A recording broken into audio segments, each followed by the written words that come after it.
guys! Today we'll be recapping a story I was tricked into this fake marriage. Please like the video and subscribe to the channel. It helps us a lot. Enjoy! In the beginning of the story, the Delay Empire begins a series of invasions, including the country of Sofen. The king of Sofen puts up some resistance, but is eventually assassinated by the emperor's advisor, Khalid, who is believed to be the reincarnation of evil. During the war, the nobility who refused to take sides were stripped of their titles and forced to live as commoners. The protagonist, Leyrin Ephron, is the only daughter of a noble family and will succeed her father as head of the Ephron family. However, in this empire, you must be married to inherit that title. If she wants to maintain her family's wealth, social standing, and possessions, she will have to follow the norms and find a husband, or everything will be gone. While she is panicking, she comes up with a quick and simple solution to her problem. She considers having an arranged marriage and will search for a partner to marry her for a year.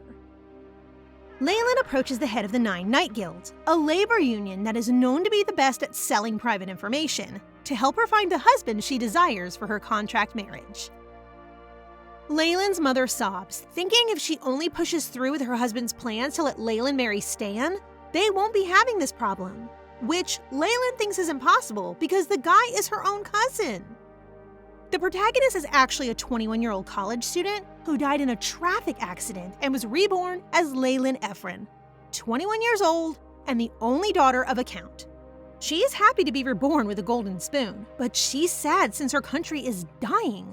Her father lost his title and her family is exterminated, and marriage is the only option to save everything they have. She thinks of finding her possible husband the soonest, so she lets her mother rest and assures her that she will be fine.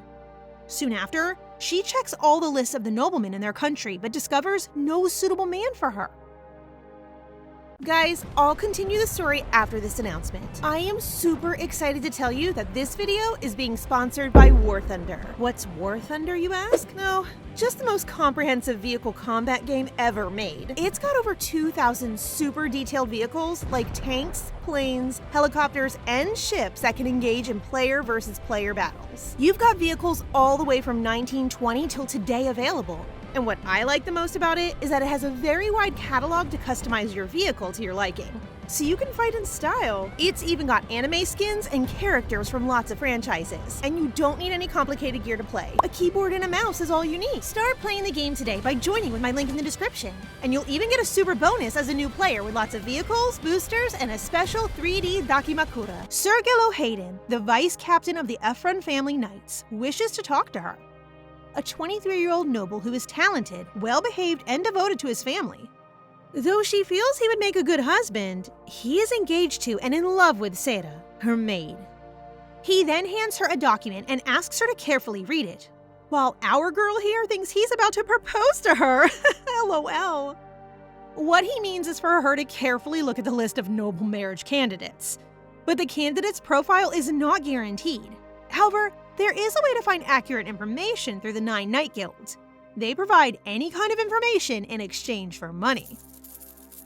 She dislikes imperial marriage, which allows men to have lovers after marriage, and is concerned that her future husband would be a jerk. Then she realizes that she can just go to the Nine Night Guild to find her a contractual marriage partner to fix her troubles for a year. Leyrin is confused as to why Sarah is crying, telling her that she should make Sir Hayden happy. Because if Leyrin cannot find a suitable candidate to be her husband, he will have to fill in. The idea of it is making Leyrin furious. The next day, together with Sir Hayden, they went off to see the master of the Nine Night Guild. Along the way, she mentally prepares herself for her absurd plan to find a man willing to marry her for a year, in order to maintain her family's status and fortune for the time being. Sir Hayden offers to escort her inside when they arrive at their destination, but she decides to enter alone in the dark room and smells a lavender mix. She knows someone is there, but cannot see anything. She demands that the lights be turned on and wants to be seated. He complies by turning the lights with just a flick of his finger and allowing her to sit where she is standing. She can now see clearly and finds the man really pretty. Her chair is a bit uncomfortable, so she transfers to a bigger one. Well, the seat she is now sitting in is actually his bed, which surprises her even more, and she asks how he can sleep in such a small bed. He simply sighs and thinks she's extremely interesting. He asks her directly what her request is, but before she responds, she insists that he put out his cigarette, which he says is a sedative to make him sleep. He then charges her for the next question and continues to charge her as she speaks. She calmed down and asked him how much he would charge her. He demands 3 gold coins from her for the late-night visit without an appointment. She thinks about it before throwing the coins to him, which surprises him because a lady like her can toss money so casually. She doubts his abilities and puts him to the test, asking if he knows the reason for her visit, and to her surprise, he knows she's looking for a husband. After that, they get down to business, with him asking Leyrin what she's looking for and her responding that a baron or lower status noble in their 20s is ideal. She goes on to say that she wants someone who's not greedy for titles and is open to the thought of adopting a child. But he is skeptical of someone of low social standing who isn't interested in titles will agree to marry so quickly. She then adds that she wants a man who is kind, and he clarifies things by asking if she wants a man who likes money and women or a nice guy. He asks her to define nice again. While contemplating her response, she examines the man in front of her, his long legs, big hands, and broad shoulders. And voila! A nice guy for her is someone who is both hot and handsome, so having a better appearance is preferable because, as a countess, she will be doing all the work anyway. As they continue to discuss all the attributes she desires for her future husband, she mentions that she only needs a man to play the part of her husband for a year. He now understands why she doesn't care about a guy who loves money and women, because all she wants is a contract marriage. He asks her if she has any intentions of making things work with her husband once the contract expires, and she flatly declines. He continues to ask her about the contract terms and conditions and the payments. She then informs him that she will provide sufficient compensation for him to live comfortably during their marriage and after the contract has expired. Our girl is rich. As long as he behaves himself in public, she doesn't mind if he sees other women. All she cares about is the welfare of her people. He thinks she's clever for planning a 1-year marriage contract, so she has the entire year to find her successor. This is because every spring, the royal banquet is held to introduce the newly appointed family heads, and this year's banquet is scheduled for this month. He inquires about her plans for adopting or having her own child, to which she objects since it's all pretend, so there's no need for intimacy, and opts to discuss the topic with the candidate herself. To conclude their agreement, he asks her to meet him at the capital the next day. The next day, Leyrin prepares to travel to the capital while her mother worries for her. She has no choice but to go, no matter how dangerous it is, and encourages her mother to trust her. The truth is, she is nervous as this is her first time to be away from her parents, and Sir Hayden notices her worried face and assures her that he would protect her till the end. The knights inspect all carriages on the way to the capital, and they learn that the region's lord caused a rebellion but hasn't been arrested, so they are tightening security. Sir Hayden is having a bad feeling and suggests moving with others, instructing Chen to go full speed. Leyrin senses someone behind them, and their carriage starts to rattle. Sir Hayden begs her to keep quiet, but instead, she goes out to check on Chen, who is in danger since a man with a bloody sword is about to attack him. Sir Hayden races for her too, and both of them see the man's sword dyed in blood, his black hair, blood-red eyes, and an endless thirst for blood. She can feel she'll die a tragic death again this time. Just then, she smells something familiar and sees the man go down their carriage while holding his cigarette. She thinks it's sedative, but she uses the chance and maneuvers the carriage at full speed away from the man in black, whom she believes is the crazy killer Khalid. Meanwhile, an unknown noble learns about Khalid's return to the capital. From what he knows, the reason why the Empire conquered all kingdoms was to learn more about the star fragments, and Khalid is supposedly looking for it. 1 week after Leyrin arrives in the capital, she gets so busy with the banquet preparation that she gradually forgets her encounter with Khalid. It's been 11 days, but they still haven't heard from the guild, and they can't wait any longer for fear that the license will not be approved in time for the banquet. They have no choice but to use their last resort, which is to marry Hayden. She never sees Hayden as an adult because he's like a brother to her, and she has seen him grow. As she is about to sign the marriage contract, a man from the 9 Knights Guild intervenes, handing her the information he has gathered from the husband candidates she might be interested in. She then orders Hayden to wait outside so they can start their discussion. The first candidate is young, but seems to be a good fit for her, so she needs more options. the man in the hood appears to be greedy and sells the other candidate's files for 10 coins. She agrees and examines the second candidate's file, discovering that he is a pedophile with good looks, so she removes him from her list.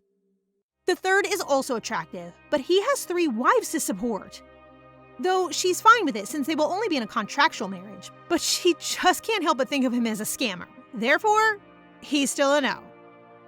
She then looks into the final candidate's file and finds his information matches her ideal husband. A 26-year-old baron who has his own business and has no scandals. But she hesitates to look at the candidate's picture. His profile seems too perfect to be true, so she suspects that his face might be the issue. She once again opens the 4th candidate's file and mispronounces Khalid's full name as Delay Khalid, trying her best to read the unfamiliar empire's language. And when she sees the photo, only 2 words leave her mouth, and that is, he's hot. I mean, she's not wrong. That would be my reaction as well. She slams the file shut after viewing the 4th applicant since she needs to calm down. She can't help but fantasize about the 4th candidate's good looks, which makes her think of Dionysus asking her to be responsible for him, which she really will. Her decision is final, and she has chosen Khalid. Well, Khalid did point out the correct pronunciation of the name, but she's really an airhead and didn't realize that it is the crazy killer's name. The man examines her further as to why she chose the 4th candidate.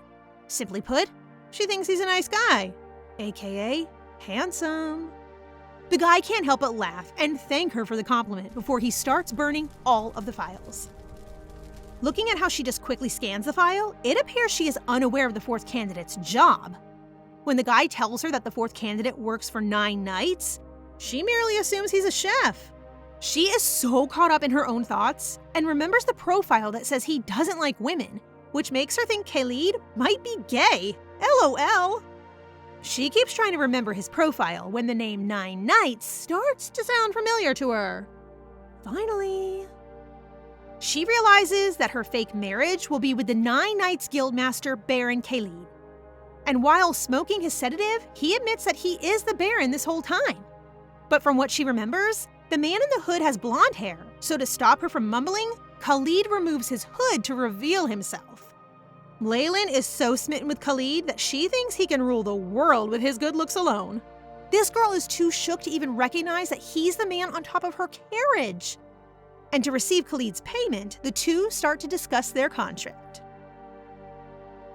Their contract specifies that they must share a room but are not permitted to have any skinship. And Khalid wants to ensure that this also applies to her, and she agrees, though secretly, she regrets inserting it in the first place. As for the payment, he wants 4 times the initial allowance, but Leyrin refuses, since after their contract, he will be receiving much bigger compensation money. He is aware of this, but instead of monetary compensation, he desires the Ephron family's ownership of the Turtle Hills on the Shea coast. She intends to give him more, but since this is all he wants, she accepts his side of the bargain. And in order to complete their contract, they sign both their marriage license and their divorce papers at the same time. Before Khalid leaves, he asks for the payment, and off he goes. Following, Hayden enters the room, informing Leyrin that a carriage from Sir Delisa Ephron is waiting for them. After they get married, Delisa absorbs the Countess's last name since her position is higher than his. So no one from Leylin's side knows that he's the Khalid. She looks happy and informs Hayden that their mission to find her a husband is complete. He seems relieved since the 9 Knights is a guild that cooperates with the Imperial, giving them an advantage. They arrive at the Baron's manor with Aiden, the butler, welcoming them. He then escorts Leyrin to her room and feels shy just thinking she'll be sleeping in it with Delisa. And from the way the butler speaks to her, it appears that he also is a member of the 9 Knights and is aware of their contract.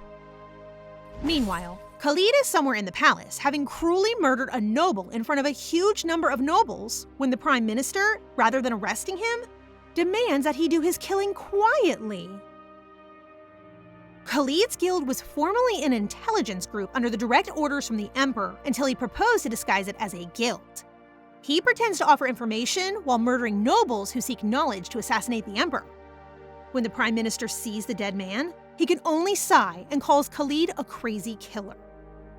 Khalid arrives home to find Leyrin already asleep, and for some reason, he doesn't feel irritated by her presence. He sits next to her and wonders what's so different about her when she suddenly cries in her sleep. Leyrin is having a nightmare. She can smell death everywhere, making her panic. Then she sees a man with bloody hands holding a sword. In her dream, the man lets the sword go, but gets swallowed by darkness till he asks for help. Leyrin grabs him and successfully pulls him out of it and discovers that it is Delisa. All of a sudden, she reaches for Delisa and sobs his name, but when he begins to caress her, she calms down and falls asleep like a baby. The next day, she wakes up not remembering the context of her dream, but she does recall Delisa was surely in it, brightening her mood. Just in time, Anne, her maid, enters her room and requests that she get ready, as her husband has sent someone from Dahlia Atelier to prepare her dress for tomorrow's banquet.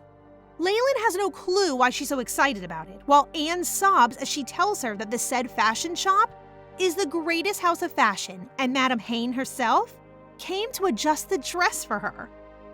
Soon, Eddie Haine, the owner of Dahlia Atelier, arrives looking so fabulous and greets the countess. Leyrin thinks Haine is super chic, so after a hearty welcome, Haine immediately unveils the dazzling gown rich in gems she has prepared for her. Leyrin tries it on, and Haine begins the final adjustments, all the while filling her up on all the newest trends and latest gossip circulating in the capital. Though she finds it useful, she finds it unusual and wonders whether she is one of the 9 knights. She then naively asks about her relationship with her husband, causing Haine to pause for a while, not expecting Leyrin to begin questioning her, and informs Leyrin that she has simply received a dress order from her husband. But Leyrin believes otherwise, believing that no famous person such as Haine would assist her with her dress. When they finish the fitting, Leyrin invites her to remain for dinner, but Haine's expression looks so terrified that she quickly declines and runs away. Khalid returns home that evening, only to be disturbed by Aiden, who, on the Emperor's orders, inquires as to whether or not Khalid has already visited the location where the star fragment might be found. Aiden is shocked to learn from Khalid that he did not visit the location, as he has been looking for it non-stop up until this point. This is the first time Khalid has disregarded the Majesty's orders. This is all because Khalid discovers something more intriguing than the star fragment: Leyrin. She's like a breath of fresh air, and when he saw her terrified expression, his heart raced for the first time. Yep, he finds her faint smile alluring. When Aiden asks if he would accept his title, for the first time he does not refuse, and now he plans to discuss the matters with the Emperor. Aiden then takes his leave while Khalid lies beside Leyrin. Her hand accidentally brushes against his. He startles and can't believe he's feeling warm, and he even starts to not hear things anymore, which he couldn't do without his sedatives. But as he lets go, the darkness returns. Leyrin could be the solution. Anne's terrified face is the first thing Leyrin sees when she awakens. This is because she has heard that nobles have been murdered at the royal banquets over the past 2 days, and that Khalid is responsible. Anne is concerned about Leylin's safety at the banquet tomorrow, but Leyrin doesn't think they need to worry too much because if the killer really intended to kill her, he would have done so in the carriage. Today is her first meal with her husband, so she took extra special care to look her best. And when Delisa arrives, he greets her by calling her Rin Rin, and our girl here, blushing, is still processing the way he calls her. Then she follows suit, calling him Del, a pet name that Delisa particularly likes, and the two proceed to dine peacefully. Meanwhile, Aiden fears that Khalid has already killed the countess, so he checks on them and informs them that their bath is ready. Delisa extends the invitation to wash up. Together, making her malfunction, hit Delisa, and run away. Remember the 3 other candidates? The profiles that Leyrin read about them are actually not true. The guy is not a pedophile, and the other one has no 3 wives. They are actually members of the guild, and everything is planned out by Khalid, who has already been interested in Leyrin from the start and knows she'll pick his profile the best. When she walks into their room, the scene with Delisa in his nightgown, reading papers, drives her insane. She notices his wet hair and suggests he dry it first before sleeping. Delisa, being flirty, requests her to dry it for him, and while she's doing so, she asks him if the rumor about Khalid's appearances is true. Delisa tries to avoid the question by acting all cute, so she flies back to her side of the bed and the two go to sleep. The next day, she's busy preparing for the banquet with the help of the maids. One maid asks her worriedly if she knows what her husband's sedative is and suggests that she should remind him to smoke it, or else it would be dangerous. Leyrin merely guesses it's some type of medicine and promises to remind him, making the maids relieved. She looks gorgeous in her dress. Now that she has a marriage contract, all that's left is to finish the banquet, and she will be able to control their territory again. And as she descends the stairs, her husband's appearance delights her. Inside the carriage, Leyrin finds Del's new look so pleasing to her eyes. As she stares at him, she recalls the maid's warning about his sedative and brings it up to him. He can't since it's forbidden in the palace, which bothers her because she knows it's his medicine. That's unusual to hear from her, but he assures her that he'll be fine as long as she's with him. She glances out the window and sees a long line of carriages waiting to enter the palace. She's surprised that the soldier let them in before anybody else and speculates that it is a perk of being the leader of the Nine-Knight Guild. When they arrive at the palace, they are announced as Countess Ephron and Khalid. Not sure if she's hearing it right, she keeps on checking around thinking the killer is out there somewhere and convinces herself that she simply misinterpreted the language. She notices an oddity in the crowd's reaction and informs Delisa that perhaps that person is present, making him laugh. She starts to get anxious, grabs Del tightly, and decides to trust him. She overhears ladies chatting about her, and she proudly greets them while holding Del. They are unable to move when they see Khalid beside her, but our girl is so dense that she just thinks that they find her husband handsome and tries to gatekeep him. Just then, a man introduces himself to her as Peyton Fabian, the new Count of Fabian. They greet each other, and as they are about to shake hands, Del slid his hand over hers. Smooth. Then Baron Gerwin interrupts and calls her name, not by her title, which is very insulting. The Baron continues to make fun of her, whether she really got married or not, until Del steps in to claim his husbandly status. The clear announcement surprises everyone, and their reaction baffles Leyrin. The Baron, who has no idea who Delisa is, insults him by claiming that if he didn't have his wonderful looks, he'd be the one for her. Delisa is done being quiet and starts strangling him with one hand. She is witnessing her husband trying to kill the guy with ease, and then Leyrin starts to recognize his red eyes. She quickly grabs him, asking him to let go, while Del just casually asks her why. She then notices everyone is panicking, and not even the royal knights are trying to stop Del. She thinks everyone is acting strange and still denies her sweet Del is that guy. She finally accepts that they do look alike, but their personalities are different. After all the thinking, she convinces Del to let the Baron go and talk to her. Thankfully, he agrees, causing the Baron to collapse and the crowd to go into an uproar. They call him a murderer and recognize him as Khalid. She cautiously asks if he is Delisa Khalid, and his denial almost causes her to fall over with relief. He then picks her and innocently identifies himself as Delisa Ephron. Leyrin realizes this is not looking good and fakes a laugh while asking him his full name before they get married. Hearing his response, her mind races with thoughts of her safety. Girl, finally, yes, he is the hottie killer! I'm not sure if he's really a sadist, but again, he finds her worried face cute. Just then, a royal messenger reads the Emperor's decree, appointing Archduke Khalid to rule the kingdom of Sofan and demanding complete obedience to his orders. While her mind is still trying to make sense of everything, she hears him say, "This is the end," which she takes to mean that he is about to kill her.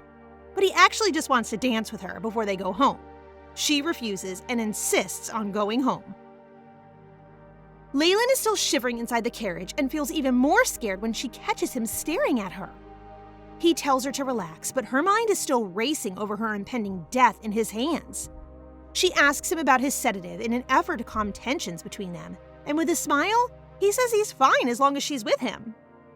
She addresses him formally, but he demands that she talk to him like she did before, and with a quivering voice, she informs him that their contract is void since her terms require him to be a baron or lower. He smiles, leans forward, and asks her if she finds him scary. He believes she is afraid because of the carriage incident, in which she saw him pointing his sword at Chen, and explains that it is part of his work. She thinks perhaps he's not a crazy killer and feels relieved, thinking she will not die anytime soon. Meanwhile, Sir Hayden is horrified to learn that the Countess and Khalid are married. The butler tells him to be careful what he says because Khalid has been elevated to the rank of Archduke and will take control over the entire Sofen kingdom. He then warns him not to get near the Duke unless he is smoking his sedative, or he will lose his neck in an instant. Aiden greets them when they arrive home, while Leyrin keeps staring at him, enraged that he did not inform her of Khalid's true identity. When Khalid notices the steamy look she's giving the butler, he wraps his arms around her and demands to know why. She whispers to tell him that he doesn't have to pretend to be a jealous husband, but he reaches for her face, confessing he's actually jealous. She quickly remembers that his hands must have been full of her sweat earlier, and so she awkwardly orders him to wash his hands. He quickly realizes what she means, so Khalid, being naughty, licks his hand instead. Her soul leaves her body out of embarrassment and runs away, leaving him laughing. I have secondhand embarrassment. Sorry, you guys. Anyway, Leyrin together with Sir Hayden and Anne are now discussing their new setup. Leyrin tells them that as long as he takes his sedative, everything will be fine, and she urges them to keep safe and alive while they are not with her. Sir Hayden informs her that though she becomes the Archduchess, she will still receive the assets of the Ephron family and will be able to manage their territory as well. The next day, she goes over the entire contract and any other documents that would help her invalidate their marriage, and she learns that higher-ranking nobles require the Emperor's permission for marriage. Since she thinks Khalid's Duke title is in the process, he should still be a Baron on paper, which means her standing as Countess is higher than his, allowing her to revoke their marriage. But then Khalid arrives out of nowhere and tells her that their marriage has already been granted. She is surprised to learn that he already became Duke 2 days ago. That is why he was able to have their marriage approved. And even their contract is also valid, since he was a Baron at that time. She can't think of any other way out and is convinced that Khalid scammed her into marriage. At the palace, the mysterious man asks Purcell Hilton, the head maid, if there were any problems during the royal banquet, and discovers there were minor issues, but they were all fixed. He also inquires about the lady that Delisa Khalid escorted, to which she replies that she is Countess Ephron of Sofen Kingdom. The mysterious man is confused about Delisa's recent actions, since he knows his initial plan was to obtain the star fragment. Delisa tells a distraught Leyrin that it is his job to kill to get information. After explaining that he doesn't smoke in the palace because it would interfere with his ability to manage the nobles, he asks her if she's still afraid of him despite the sedative he's smoking. His sedative is like a chain that keeps a crazy dog at bay in the eyes of the public. She recalls the incident and accuses him of murdering Baron Gerwin. To her surprise, he confirms the Baron is still alive and asks her if she wants him to kill the Baron. The old man can be so annoying, but there's no reason to kill him. This time, Leyrin believes that the other documents are useless, so she lets him sign the adoption contract, but he questions if she really needs them now that she has the power of an Archduchess. She panics and tells him they only have to stay together for a year. Khalid does not react and simply agrees. The truth is that he thought he was helping Leyrin since being Duchess would give her authority over Ephron and other nobles. He checks the contract and asks her to rewrite her name as Leyrin Khalid. He's content seeing their names inscribed as husband and wife, wondering what to call their child. Our guy is thinking far ahead. She has no idea what he's trying to say, but the way he starts approaching slowly scares her. He has her cornered and makes fun of her by inviting her to shower together. She has had enough and kicks him, but instead of hurting him, she injures her foot. The following day, a doctor verifies that she has broken her ankle and instructs her to rest. She is now alone with Khalid, but his lack of sympathy for her injury annoys her, and she starts to make fun of him by calling him ugly. She's such a child. But when she says she dislikes him, his expression looks hurt, so she takes it back, telling him it's a joke. But our guy here backs down from a fight, so he speaks the same words back to her, but adds that she's cute while smiling.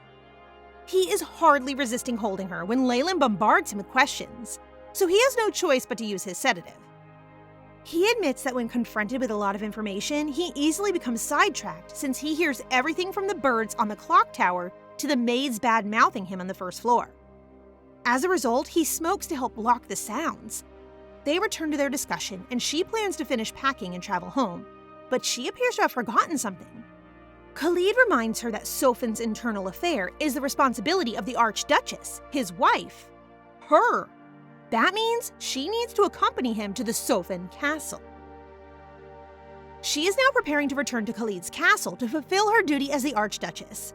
Her plan to bring home a husband is so not happening, and despite her longing to see her parents, she can't bring herself to tell them that she's married a killer. While she's thinking, Khalid pops up out of nowhere, causing her to scream. Anne checks on her right away and sees her on the floor, thinking she's dead. Leyrin quickly explains that it's because her broken ankle hurts, and upon hearing this, Khalid becomes worried and carries her. Okay, people here need to calm down. When she notices him smoking, she takes it from his mouth and swings it around, trying to turn it off. Aiden, who finds them cute, offers an ashtray, but Delisa talks too much, so she puts it back in his mouth and her fingertips graze his lips. She recalls the embarrassment he caused her, and in revenge, teases him and prepares to lick her finger. But Delisa immediately captures her finger with his own mouth. "Sir, calm down." They enter the bathroom, and Delisa assists her in washing her hands because the cigar she intended to lick before contains a drug strong enough to kill a human. She believes him, but their position is a bit awkward, so she wishes to wash by herself when Delisa rests his head on her shoulder. She's now blushing, but when Khalid mentions hearing her heartbeat, her anxiety goes up, and she silently pleads for help. And to add to her nervousness, Delisa wants to, devour her. She panics at the sound of those words and starts screaming for help. Okay, imagine a killer saying he wants to eat you. I'll be like Leyrin here. After the screaming, he brings her to bed and does nothing else. She wraps herself in their blanket, grateful that she is still alive, while Delisa is head over heels in love, and though he plans to let her go, the thought of her makes his heart race so fast. The next day, before getting into her carriage, she notices Anne is missing and tries to ask Hayden about it, but Delisa interrupts and tells her she's gone. She becomes serious and wants to see Anne immediately. Delisa, as an obedient husband, allows her to say goodbye. Leyrin keeps interpreting his words wrong, and by saying goodbye, she imagines Anne in her casket. Delisa notices how she doesn't look good and wants to touch her, but Leyrin retaliates by telling him how much she dislikes it when he touches her. Anne runs towards her just in time and apologizes for not informing her sooner that she will be working at the Dahlia Atelier. Leyrin breathes with relief and realizes she's been blaming everything on the killer, Delisa. Anne kneels down, sobbing, and begs her master to let her pursue her ambitions, which Leyrin gratefully grants, even congratulating her on her new job. Now inside the carriage, Leyrin sulkily learns that it is indeed him who refers Anne to the shop's owner. She apologizes for assuming that he murdered her maid, and Delisa simply laughs it off, admitting he can't possibly get mad at her because she's so adorable. He then begins to ask her when she plans to return Hayden and the other servants to Ephron, but he quickly brushes off his inquiry. The truth is, he wants to monopolize her by himself. Given the long ride back to Sofan, the two decide to eat along the way. She can't believe it has been such a stressful month that she hasn't even been able to look around in the capital, and has had the misfortune of marrying a killer. But she can't deny that Delisa has the face of an angel. Her weakness. She heard the Emperor personally give Del his surname, Khalid, an evil god who, according to mythology, devoured 3 other gods. She wonders if he is the reincarnation or if the Emperor is just bad at naming. They've arrived at the restaurant and Leyrin is lovingly savoring her meal while Delisa just loves staring at her eating. Until someone recognizes him and starts talking about how Delisa changed all for a girl, as if Delisa isn't there. He just won't stop, so Delisa decides to throw a fork as a warning, and it barely misses the man's hand. Leyrin learns that the young man is actually the Emperor, and what's more surprising is that the innocently handsome Emperor is already 32 years old. Delisa gets jealous of her questions, so he kneels down in front of her, makes her hold his face to help him muffle the noise, and just like that, she gives in. His good looks will be her downfall, so she decides to just do her best in the next life. LOL. The Emperor returns to the kingdom and wails about how jealous he is of Delisa's new marriage. The Emperor's inability to use his right hand is due to Delisa, but despite this, he insists on keeping Delisa by his side. Something Purcell simply cannot understand. When the Emperor expresses his desire to find an empress with whom he can grow old, he is referring to Purcell in particular, but she disregards it and takes it as an order to find him a woman. They finally arrive and she's now in their room. She can't believe she just met the Emperor, and she didn't expect his nice looks, the same face that orders Delisa to kill. Dell discovers her sleeping soundly while Leyrin is experiencing yet another dream. This time, she's near Sears Bay and sees Delisa with long black hair, sad over something buried. He appears to be crying in the rain, and then she finds him clutching her beloved umbrella from her previous life. He looks at her and turns away. Meanwhile, Dell is looking at her helpless body and about to touch it when Leyrin suddenly starts talking in her sleep, stopping him from doing whatever he's about to do. So instead, he calls a doctor and has him check Leylin's broken ankle. And, much to the doctor's amazement, her ankle is entirely healed. But Dell wants him to thoroughly examine it because the doctor in the capital indicated a full recovery would take 3 weeks, which scares the doctor, so he just bandages her again. The new attendant finds it weird, thinking maybe being near Khalid somehow has an effect on Leylin's body, and chooses to report it to the Emperor. Leyrin decides to dine in the staff's canteen together with her new attendant Katie, when she overhears other staffs discussing the rumors that the new Duchess is gorgeous, and that she's the one controlling Khalid, the war freak on a leash. She chokes on her water and orders Katie to hush so no one will know she's the Duchess. And she continues to listen to their admiration while thinking she looks like an octopus. Clearly, she hasn't looked in the mirror. The Grand Duke, who looks dazzling in white by the way, enters the canteen, finally finds his wife, and then carries her out. She gives him a lot of hits while she asks him to let her go, and when they leave, everyone starts cheering. They have confirmed the rumors, and the way the Duchess isn't scared of Khalid amazes them. They are now in the carriage, but she can still hear the people talking about them. She then asks Dell to sit beside her, orders him to extend his hand, and for the first time initiates holding hands with him. He is taken aback by her unexpected actions, and she says that she notices he continues to take his sedatives and suspects that it is due to the noise from the crowds. If the noise is bothering her, then she assumes Dell must be suffering greatly too. Dell blushes when he sees how much she cares about him and wonders if she can spoil him more. Turns out, she is his medicine. Like, literally. They arrive in Selen after an 8-day journey to the Sephon Kingdom. The rumors have spread all the way to Selen, and who could blame them, since the Duke is always carrying her around?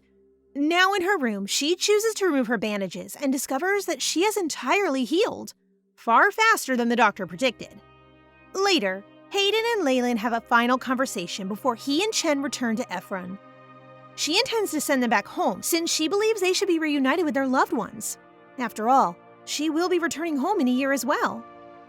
After they leave, she realizes that her hair color makes her instantly recognizable as the Duchess, so she decides to buy herself a wig. She chooses the black wig as her disguise, and it fits her perfectly, giving her the appearance of an adorable black cat. However, upon leaving the shop, people are still glancing at her even after she puts on a wig. She has no idea that black hair is very unusual, which is why they keep staring at her.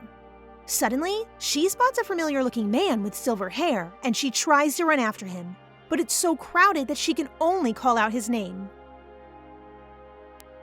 Delisa finds her in the crowd, and for some reason, she asks him to catch the guy with silver hair who has already vanished, and Delisa can only spot an old man with gray hair. They are back in their hotel room, and it looks like someone is going to be sleeping in a separate room.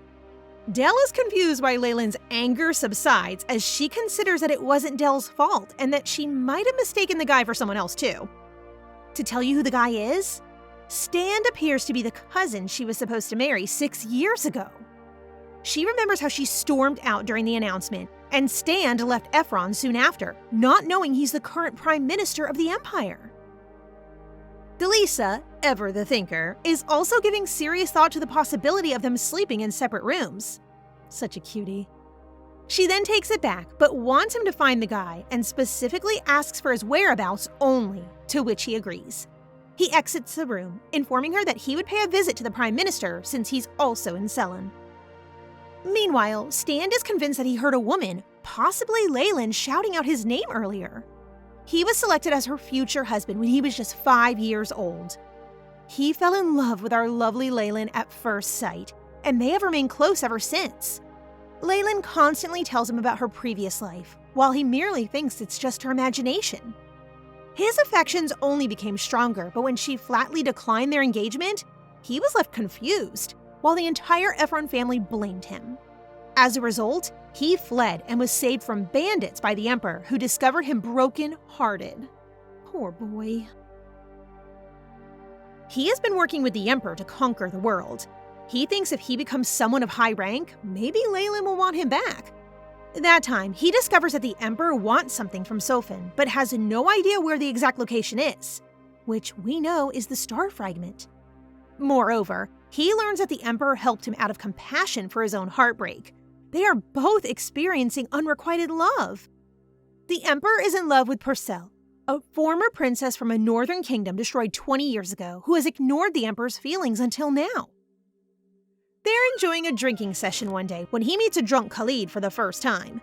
His sedative at the time is a special alcohol that can only last for 5 minutes, and since Stand is known for his intelligence, the Emperor orders him to find a solution to keep Khalid from rampaging, promising to promote him to Prime Minister if he's successful. Which he did. His success, from creating the new education system to developing Khalid's sedative in cigar form, was inspired by Leylin's story when they were children. Back in the present, the two finally meet, and Stand informs him about the impending typhoon in Sofin, while Khalid appears unconcerned, making Stand furious. Khalid knows that this is all because of his Rinrin, which Stand did not deny, and he takes the chance to ask Khalid if the rumors are true. Stand, like the others, can't believe that someone as cold as him could fall in love. While Khalid did not tell him that Leyrin is actually looking for him, but instead warned Stand to stay away. That night, they take the ferry to Sofin, and despite the fact that Leyrin used to be a swimmer in her past life, she is suffering from terrible seasickness. Del is becoming increasingly concerned as she has tried numerous medications and sleeping pills without success. He realizes that maybe the remaining drug in his mouth could help her, and so he attempts to kiss her, but then recalls Stan's warning that as long as he's taking his drugs, his bodily fluids such as saliva and blood should not come into contact with Leyrin or she will die. He quickly stops himself and goes out to find her medicine. The crew saw him jump from the ship but did not see anything in the water. Del can actually fly. Okay, Edward Cullen. He enters a kingdom and demands a medicine that can be taken without water, and so a few hours later, he returns to the ship with leaves all over him and gives the medicine to his wife. She's feeling much better, and Del's relief makes her blush. She still doesn't understand why he's so nice to her. He's in love with you, girl! When morning comes, they finally get to Sofin, where they are welcomed as the new Duke and Duchess of the land.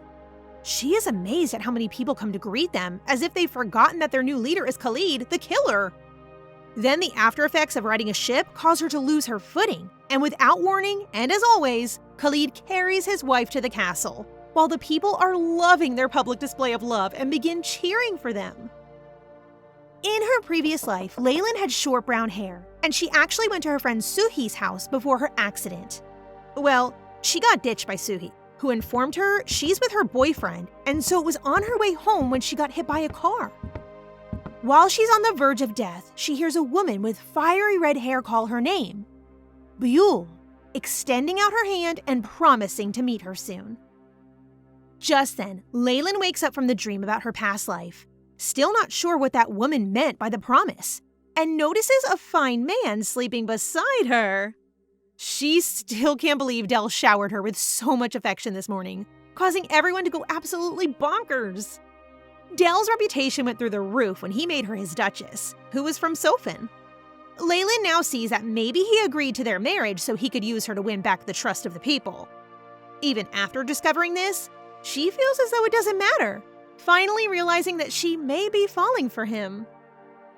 The next day, Dell shows her around the castle while Leyrin wakes up that this is now her reality, the Grand Lady of Sofen.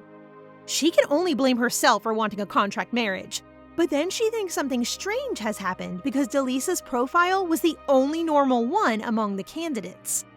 Speaking of the candidates, 2 soldiers walk up to them and inform Dell about the people in the dungeon, and while they talk, Leyrin recognizes one of the men as the second candidate, the pedophile. She approaches him, kicks his, and calls him a pervert. Did not see that coming, LOL! The poor guy can do nothing but slowly fall to his knees, while the other soldier explains that Sir Roderick Plupp, aka candidate number 2, actually prefers older women. She apologizes to Sir Plupp for the fatal blow, but then asks if it really was a misunderstanding, while Sir Plupp, who is still trying to cover it up, admits to being a pedophile, only to be smacked in the head.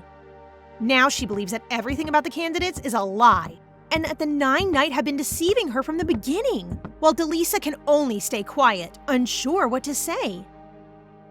She's now in the garden and notices that the castle has less personnel, and so she learns from Katie that all of the high-ranking aristocrats are being held in the dungeon while most of Sofen's soldiers were exterminated except for the Ephrains, who were able to go home safely. She has no idea that she's the only one who paid ransom to free her people, while other noble families thought she was just wasting her money, but the public praised her for it. Now that people love her, she suspects that Dell is using her not out of love, but as a tool to win over the people. Meanwhile, Dell is concerned that Leyrin has discovered the fake profiles, and, more importantly, worries about what she thinks of him now. Well, to his defense, he was charmed by her at first sight. Just in time, Leyrin enters the room, sensing Dell's concern and deciding not to make a huge deal out of it. She plans to help him fix his image while she can have Ephraim's land back with no feelings involved. At the same time, the girl with red hair is on her way to Sofen to meet Leyrin, calling her "my star." What could that mean? Leyrin mentions how understaffed the castle is, so Dell, on a whim, gives her complete authority to manage their people. She then inquires about the nobles imprisoned and requests to have them released, but in exchange, Dell wants her forgiveness for fabricating the profiles of the other candidates, while Leyrin behaves as if she hasn't discovered anything and instructs him to cook something for her as payback. Without letting Dell respond, she excitedly informs him that she picked his profile at that time since it said he could cook well. It's not every day we can see Dell's confused face. Such a cutie. 3 days later, she returned all female officers to their old positions, leaving just the jobs of head maid and butler vacant. She wants to formally designate Katie as head maid, but Katie declines because she is a member of the 9 Knights and would prefer to be appointed as her private agent instead. She goes over the list of potential head maids, and Bella Dereor stands out the most. Dereor's family owns the largest territory in Sofen. However, Bella stepped down from her duchess position and got their land confiscated by the Empire since she refused to get married. Leyrin decides to interview her, and to her delight, Bella turns out to be both super pretty and friendly. However, Leyrin still can't believe someone like her is fine with doing a maid's work, and is planning not to hire her, causing Bella to cry. She abruptly kneels in front of Leyrin while holding her hands, revealing that she's been wanting to see her since she was 12. Bella recalls how 10 years ago, during Sofen's celebration of the birth of the third prince, she overheard how clever Leyrin is, having mastered etiquette, the alphabet, and laws at such a young age. It's true that Leylin's past has helped her learn quickly, but her father really likes to exaggerate it. Bella goes on to explain that she has always wanted to meet Leyrin, but her letters have been disregarded ever since she mistakenly spoken the wrong words to Leylin's father by demanding to give Leyrin to her. LOL. She begs Leyrin to let her stay by her side and to accept her feelings, almost as if she's proposing marriage to Leyrin. When Leyrin wonders why she didn't marry to protect Dereor's estate, Bella becomes enraged and declares simply that she despises marriage and men. In the end, Leyrin has settled on Bella as her new head maid and now on a search for the new head butler. Although Bella suggests Costello Turner, Leyrin seems to recall that Costello is a woman, which is impossible since a butler has to be on the Duke's side all day. Meanwhile, Del is learning how to cook, and after the quick basics, he's able to perfectly cook 3 dishes to such perfection that the chef herself considers him the god of cooking. Though he can't really taste the food since his taste buds are numbed due to the drugs, the chef and the soldiers seem to love his cooking. He can't wait to let Leyrin try it for herself. But then he sees a sign sticking outside her office stating he is not allowed to enter, and hears someone inside talking trash about him. After her long day, she enters their bedroom to discover a dejected Del, who is now smoking heavily and whining about how she missed supper and the sign outside her office not allowing him to enter. When she sees how adorable he is sulking, she instinctively hugs him from behind and apologizes for not paying him enough attention. Then she quickly let go, claiming that it is an act of friendship and that even though they are on a contract, they should still be friends. Del takes advantage of the situation to hug her from the front. Well, as a friend. And Leyrin hugs him more tightly, sniffing the smell of the food from him. He surprises her with a delicious stew, but she has no idea that Del cooked it. He's glad they're getting closer, but his need for her is so strong that he didn't even notice when Leyrin tried to feed him. His lips briefly brush the spoon before Leyrin resumes munching with the same spoon, causing him to panic. Fortunately, he hasn't smoked in 30 minutes, which could explain why nothing is happening to her. Back in the dungeon, the nobles are waiting for their certain death since Sofin has fallen under Khalid's control and they couldn't trust the rumors about Khalid falling in love with the former countess Efren. But then a guard surprises them by saying that the Grand Duchess has given orders for them to return to their positions. Del shows her the sign on the door the next day, which she believes Bella put there. When the two enter the office, Bella looks terrified and quickly hides, leaving Leyrin no choice but to kick her husband out, who looks like an adorable puppy. She soothes him by hugging him, calling him honey, and promising to enjoy lunch together. Bella quickly hugs Leyrin and calls her Buell. After some time, with Leylin's help, she is able to stop crying. When Leyrin inquires as to her obvious fear of the Duke, she learns that Khalid once tried to kill Bella. Leyrin promptly hugs Bella and assures her that Khalid will no longer kill since the war is already over. While the once notorious killer is now in the kitchen having fun learning how to cook. Just the thought of his wife makes him blush, especially her sudden actions this morning. But the new headmaid is starting to bother him, so he wants to keep a careful eye on her. After a few days, her work is progressively becoming more structured thanks to Bella's assistance. The imprisoned nobles appear in front of her, thanking her, but instead of taking all the credit, she wants them to support Khalid's leadership, which they accept. Bella appears to be very competent at her job, and she has done work even without Leyrin telling her. Not only that, but their new head butler, Satella Turner, is an outstanding man as well. He has come up with a food reservation plan, which Leyrin approves. She then discovers that Satella never really wants to become a head butler, but after knowing she has completely changed Khalid, he is determined to help the Duchess in any way he can. She's glad that people are gradually warming to Khalid, but she worries since this act is only for a year. Leylin's mother writes her a letter, and after reading even a short bit of it, Leyrin begins to cry. Seeing this, Bella goes to get some milk so Leyrin can read the letter in private. While reading, her mother expresses their pride in her accomplishments, and Sir Hayden speaks about how the Grand Duke treats her well despite his terrifying side, and telling her that this may be her mother's last letter to her, in which she transitions from calling her daughter to Grand Duchess and expresses her hope that they can see each other again someday. Leyrin couldn't help but cry. Bella is walking back to Leylin's room, wondering if she will ever recognize her when she starts to tremble at the sight of the Duke. Del grabs the drink from her that she's delivering to Leyrin.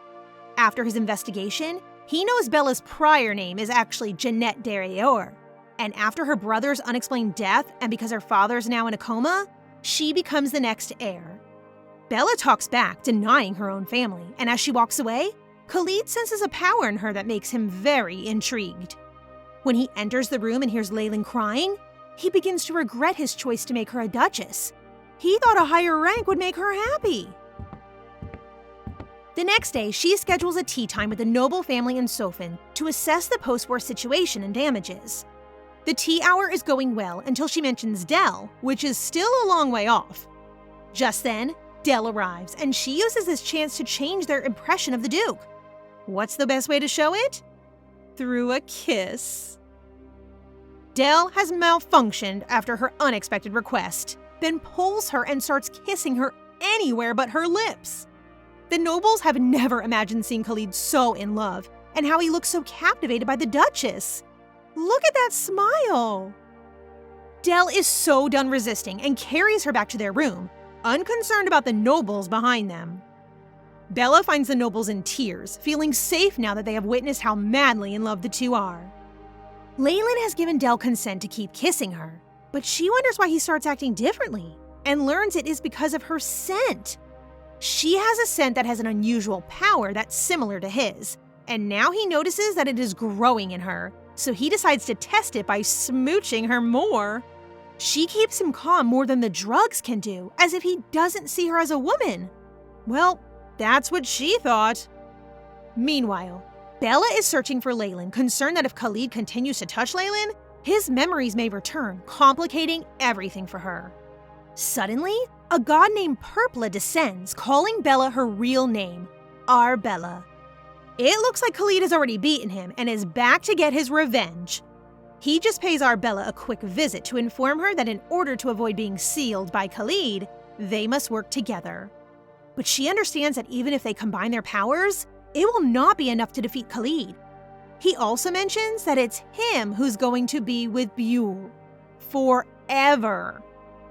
To give context, a long time ago, nothing could grow on the planet due to a feud between Jed, the fire god, and Purpla, the wind god. And so Arbella, the earth god, starts to intervene, and together with Kalda, the water god, they created the prisoners for gods, and so Khalid was born. After birth, Khalid is nothing more than a vessel with no will, so Kalda, the water deity, decides to reside and be sealed in his body first. They were able to seal Jed and Purpla by combining Khalid's innate power with Kalda's water power.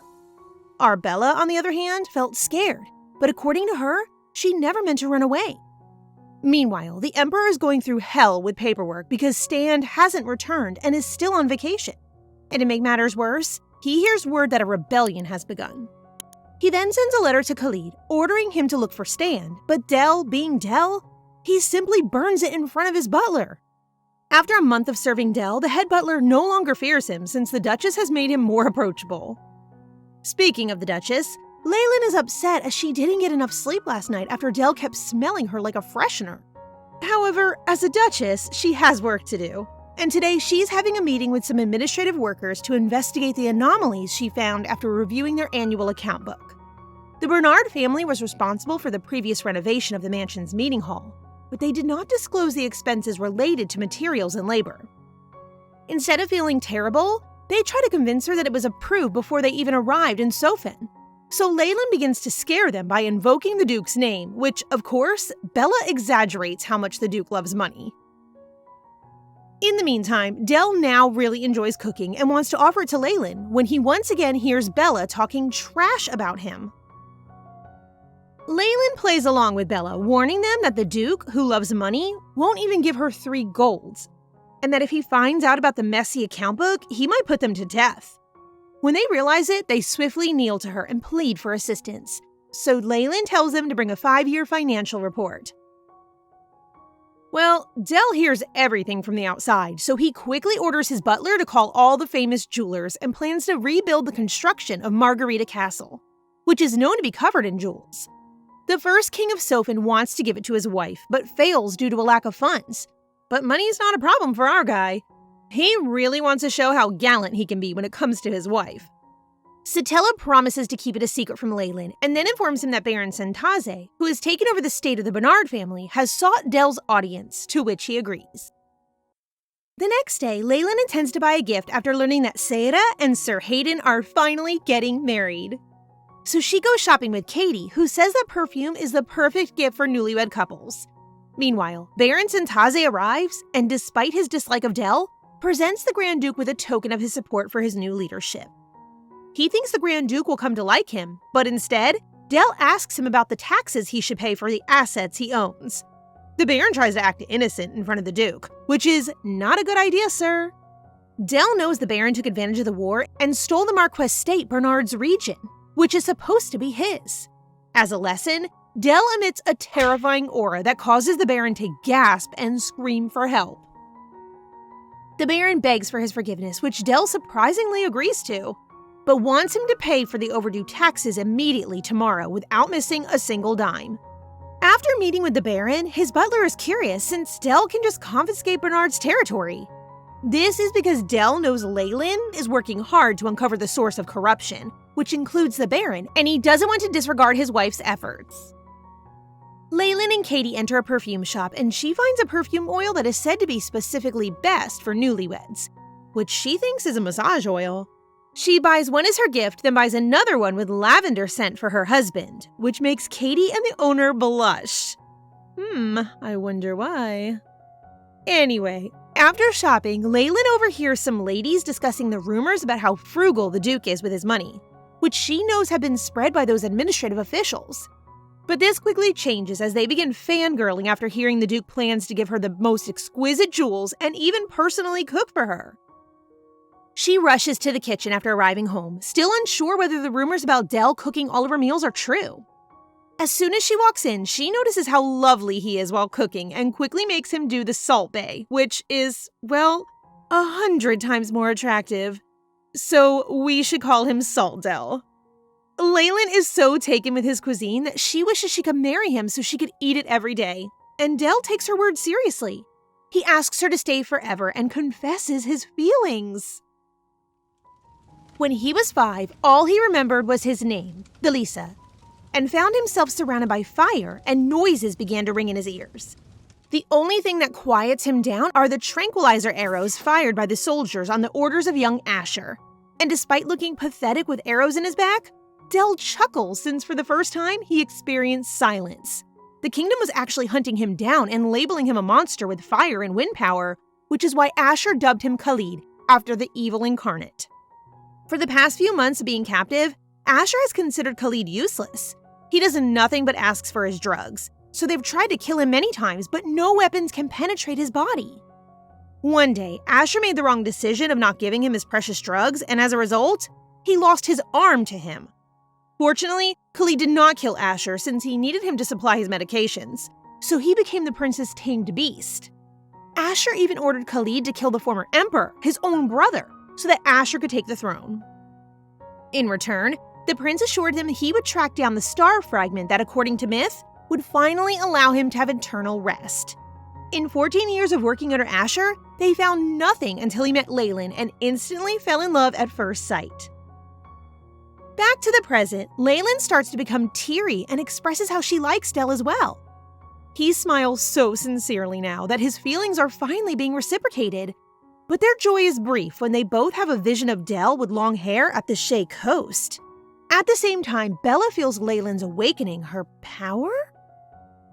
Leyrin then recalls it was the same location Dell requested as payment for their contract and learns that he actually has the same powers as the mythical Khalid, and that, as a result, he tries to find the star fragment everywhere, including the Shea coast, in order to stop his suffering and noises in his head.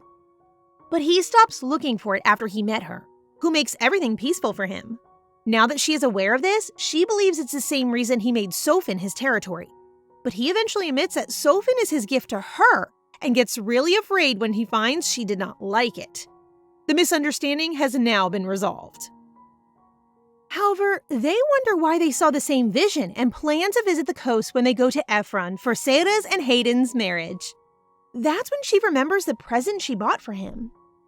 She innocently explains what it is and can't wait to use it to massage his face. However, the gift is like torture for our guy since the oil is actually meant to be used for first night together. Later that night, he goes for a walk to clear his head and puts his blood to the test on a bear. Unfortunately, despite his extended abstinence from the drugs, his blood is still deadly. He can't help but think of Leyrin, who's really driving him insane. Today, Dell prepares her meal again, and all this time she thought cooking was his specialty, but she is surprised to find out that Dell only learned to cook because she said so. Looking at his gorgeous face, she wants to massage it using the perfume oil, or so she thinks. But Dell declines and tries to distract her with food. Girl, if you only knew. Now in her office, she is discussing the inauguration preparations with Bella and likes how they will only invite the heads of every family, so even the small houses in the countryside can attend. Bella is certain that Leyrin will soon recall everything now that she can sense her reawakening. She should be excited, but instead she feels nervous. After Leyrin was reincarnated, or should we say, Buell, Bella and Purpla endlessly waited for her to awaken. Unlike Khalid, who has no recollection of his past, they say Buell is special, so they are confident she will remember them when she grows up. But the fact that Purpla has reappeared and Buell is slowly reawakening is making Bella anxious. The inauguration ceremony has finally arrived, and the Sofin Kingdom will be officially declared Khalid's. And as she begins to prepare for the day, Leyrin can't help but feel nervous. Leyrin looks stunning in a bright yellow gown paired with a fancy-looking gem. Bella is smiling for the first time while talking about Dell because it is he who arranged all of her magnificent outfits and jewels. She then recalls the rumors about Dell preparing so many jewels for her, and out of curiosity, she investigates her dressing room, where she is startled to find different gowns and overflowing number of gems all for her. She stares at it blankly until the Duke, who is dressed elegantly all in black, with brushed up hair, arrives holding a plate of desserts he prepared only for his wife. She wants to look upset, but our boy knows how to win her over with food. While Dell adds a hair ornament to her, he simply explains that everything is a gift for his beloved wife, Leyrin, causing the latter to blush deeply. She's still debating whether it's good to accept everything, so in exchange, she wants to fill up his dress room as well, which Dell refuses because she already gave him stuff. And by that, she pictures the perfume oil that is good for face massages, but he was referring to the allowance he received. He blushes after knowing she wanted to use the fragrance oil on his face, clearing another misunderstanding. All of the representatives of each house arrive in the castle, and some begin discussing Baron Sentaze, who took Bernard's estate and, according to stories, held Marquess Bernard's daughter captive. After the Marquess's death, the Baron advises the daughter to marry him in order to retain the Bernard family name, even threatening to expose to the Empire the account book carrying evidence that her father forced her to sign a document handing over the Marquess estate to him and imprisoned her in her own home until she agreed to marry him. The new Grand Duke and Duchess enter the Grand Hall, and so the ceremony begins. Satella announces the Grand Duke's speech, but, well, Dell doesn't really care, so we will skip that part and move on to Leylin's speech as the new Grand Duchess. After Dell skips his speech, she is not mentally ready, and to be honest, she's unsure if she's suitable to be the Duchess simply because Dell and she love each other. She thinks she can do it for a year, but then realizes how important her position is. She knows people are only trusting her simply because she's from Sofin, and so she understands that if she ignores her people right now and allows her fear to rule her, she could lose everything she had been working so hard to protect, which is her family and Ephron. She firmly introduces herself and says how the new Khalid's kingdom would not be any different and would remain the place where everyone was born, promising to guide them to a better future, which touches everyone's heart. Following that, every family will now take an oath of loyalty to the new kingdom, and Baron Sentaze will be the first to do so. As the Baron presents himself, Leyrin recognizes him as Marquess Bernard's servant, the domain where she discovers so much corruption. He only swears to the Duchess as if the Grand Duke didn't exist. And to make it worse, he refers to the new kingdom as Sofin rather than Khalid. This causes a ruckus, and Leyrin comes over to confront him, but the Baron doesn't even flinch. Instead, he clicks his shoe, and the chandelier falls right on Khalid. I'm not even worried, but this guy is really digging his own grave. Leylin's knees weaken, causing her to tumble, but she still runs towards Khalid as the Baron refuses to stop talking and demands the title of Duke. As expected, the Duke appears unscratched while his wife cries in relief and makes sure he's okay. After that, Leyrin becomes enraged and begins to publicly proclaim the Baron's corruption and his illegal control of Bernard's family territory, to which he tries to deny. Well, not a problem. She can just ask the Marquess' daughter and investigate it. But after his attempted assassination, our smart girl never intends to just arrest him. She ensures everyone understands that if he does succeed, the Empire will find their land hostile and will slaughter everyone. As a result, his execution comes from the people who unanimously vote for the traitor's death, to show others not to do the same thing in the future. That means Dell doesn't have to kill anyone. She gives the order to kill him right in front of everyone, while Dell covers her eyes. Our girl is smart and a baddie. The next day, they thoroughly investigate the assassination, and thankfully, the Baron has no collaborators or anything that will spark an uprising. However, what worries Leyrin now is if the guy gets reincarnated and commits the same act. Leyrin gets surprised when Bella knows about reincarnation. This is the first time she finds a person who knows about this. Bella then goes on to explain that a normal person will not be able to remember their past life and will take 100 years to be reincarnated as a pure human again, which is not the case for Leyrin. That night, she keeps thinking about reincarnation and wants to ask Bella more about it. But her seriousness is cut short as a freshly showered Dell appears, making her red. After seeing how handsome her husband is, she unconsciously holds his face, making Dell press her to the bed to kiss her, but then quickly stops. He notices that his action is making Leyrin sad, so he shyly explains that he's waiting for the drug to completely flush out of his system before they can do whatever they want to do.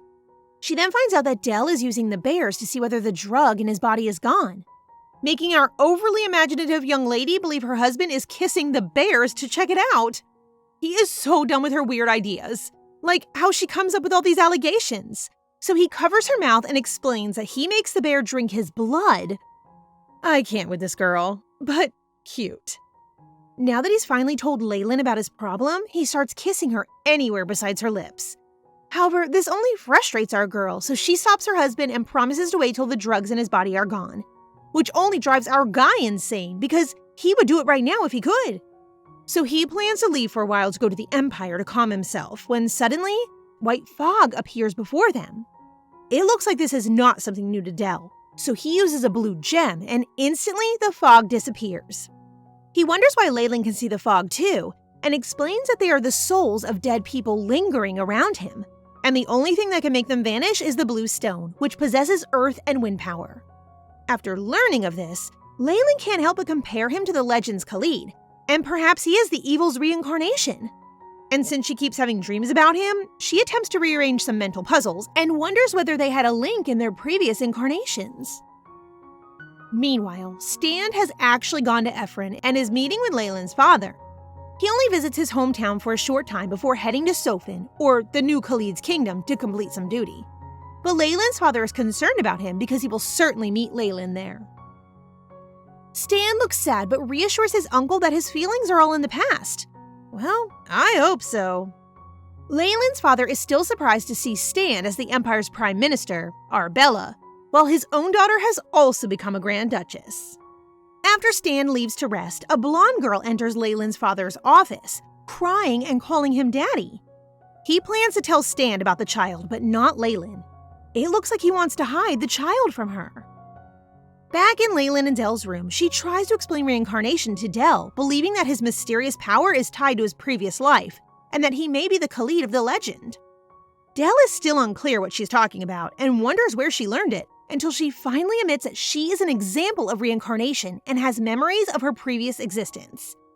She assumes Dell will not believe her, but after hearing her story, he realizes the reason she is so calm during the carriage incident is because she had already encountered death.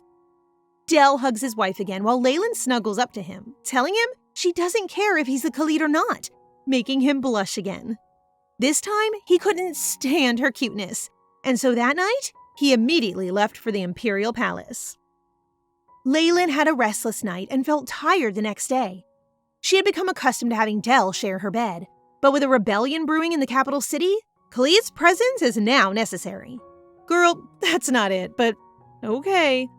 Anyway, she uses this chance to ask Bella again about reincarnation, but instead of answering, Bella asks her whether she remembers her. She's still processing her question when suddenly, Katie enters her office to give her an important letter. She receives a letter from her parents who surprise her with a postscript saying that Grand Duke Stan, Arbella, is delivering this letter. She finally discovers that Stan, her cousin, is Arbella.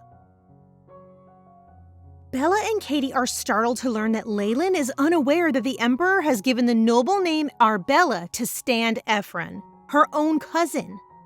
Bella assumes Dell has already informed her, making Leyrin even more enraged knowing that her own husband tried to hide it from her. She's worried since this is the first time they'll see each other after their canceled engagement. But as soon as she sees him, she sobs, missing her childhood cousin so much. She goes to hug him, but to her surprise, he stops her. He tells her to behave and address him respectfully. It's as if she's meeting an entirely different person. They are having tea, awkwardly. And when he doesn't say a word, she starts to get irritated and wonders why he's even visited her. She plans to leave to let him rest, when Stan can't take being mad at her for too long. So to ease the tension, he wants her to call him by his name, Stan. Now that the air is clear, she comments on how much he's changed and how she never imagined he'd rise to the position of Prime Minister. Well, it was all thanks to her. Stan is a genius for inventing things that benefit the entire empire based on the story she told him in the past. The cigar Khalid is using, for example, was inspired by her. When they were young, she used to stick a rolled paper on her mouth to scare the children. Just thinking about it makes her really embarrassed. Our poor boy has never forgotten the time they spent together, and even if it's too late, he doesn't want to give up yet, which is why he's here to propose. He's talking nonsense. Our girl is already married. But the reason he's acting like this is because he knows about her contractual marriage. He's happy to know that she only got married to protect Ephron. And considering Del is a killer, he thinks he's a better option. However, he is surprised when Leyrin keeps defending her husband from him, showing how much she loves Del. His anger escalates after learning that she really has no interest in marrying him, in spite of his efforts over the past 6 years. Leyrin thought Stan had already moved on, so unlike the last time when she ran away, this time she wants to give him closure. She listens as he tells her how badly she crushed his heart, and she quickly apologizes for it. He can only sigh. The truth is, he already sensed that she doesn't regard him as a man, but he's having trouble accepting it. Well, I hope he'll really move on now. However, he still can't believe she loves Khalid, and he warns her not to fall deeply because the poison is still in his system. She then blushingly asks him for an antidote because, our girl is not fine, making Stan look at her with disgust. Meanwhile, Del arrives at the palace and instantly begins to occupy himself in order to distract himself from Leyrin. Asher lets him be and is glad to finally take a rest. The Emperor goes to bed when he sees the report from the 9 Knights regarding Grand Duke Khalid's activities and discovers that the Duke frequently goes to the forest at night to perform experiments on bears and evaluate their reaction to his blood. The Emperor has caught on and laughs, knowing Khalid wants to be intimate with his wife but cannot. He realizes there's no reason for him to be jealous of his married friend. Then he remembers Purcell. He met her when he was 13. She was brought to be his brother's concubine, crown prince and heir. Since his brother knew he loved her, he sent her to his pavilion. Since then, he's waited to marry Purcell as an adult. However, while Asher was away, Purcell was secretly transported as his brother's concubine after he became emperor. He held on to her, and when he saw her tears, he understood she didn't want to be the emperor's concubine. After that, he rebelled with Khalid's help, taking the kingdom and killing everyone in his way. All of the paperwork that seems to never end is keeping Leyrin busy in her office. She hears from Katie that Del has already dealt with the rebellion, and so she can't wait for him to return. Just then, Stan wishes to see her again without notice, so Bella insists on talking to him herself. While the two start to exchange blows, Leyrin sees that Stan's fighting attitude is the same as hers when they were kids. She then fakes a cry for raising him wrong, and when they're finally alone, Stan holds her seriously to ask if she still sees him as a child. He does look more manly now, but he looks exactly like her father, so she can't let her wild imagination roam around him, and she apologizes. He accepts her apology, knowing she will reject him again. He does want to let go, but he is still unsure how. Poor guy. They are now having tea, and Stan starts to get into business. The real reason he has visited is to make a request, to evacuate the people of the central region, including the Dar-Or and Bernard territories, because there will be a recurring cyclone in the area. This is the same cyclone that destroyed a whole kingdom before. It is so strong that it can wipe out everything on the land before changing its course. Not long ago, a cyclone appeared near Sofin, but it was not publicized because there are few residents in the area, so the damage was little. She couldn't sleep that night, worrying about the calamity coming to their place. She had heard Stan try to persuade Sofin to evacuate before, but after they declined, the Empire had no choice but to absorb the country. now that she thinks about it, the war may have begun with the aim of saving people, but she wonders how the Emperor predicted the cyclones and thinks he can see the future. In her nightmare, someone tells Buell to open her eyes, and when she does, she sees herself by the sea. She notices her bag beside her, and then she remembers that she died. A woman appears and expresses her delight at finally being able to meet her. She introduces herself as Arbella, and she points to where a man is standing and tells her that only she can make Khalid rest in peace. She wakes up thinking about her dream, which seems to be real, and the Khalid in her dreams looks like her dear Del. That morning, she decides to go to the library to read more about the myth of Khalid, in the hopes of finding answers to her problems. Then Bella enters the room and asks her why she's so interested in Khalid in the myth. And this is when she explains that Khalid is not the manifestation of evil as they claim, but rather a creature created by the gods and goddesses, specifically Calda and herself. She then asks the Grand Duchess if she truly forgot about her. Bella doubts Leyrin will remember her, but when she mentions hearing a girl named Arbella in her dream and wondering if it is her, Bella's eyes well up with tears. She finally introduces herself as Arbella, the god who called her into this world. She explains that the original owner of her body is Janet Dereor, a very pitiful young lady. Her mother is a fragile duchess, and shortly after they decided to adopt a son, Janet was born unexpectedly, costing her mother's life. Her jealous brother had been abusive, while her father had kept silent as he blames her for his wife's death. Her desperation led her to make a bargain with Arbella, whom she paid to kill her brother in exchange for her own body. Bella happily adds that she needs a body because she really wants to talk to Leyrin in person.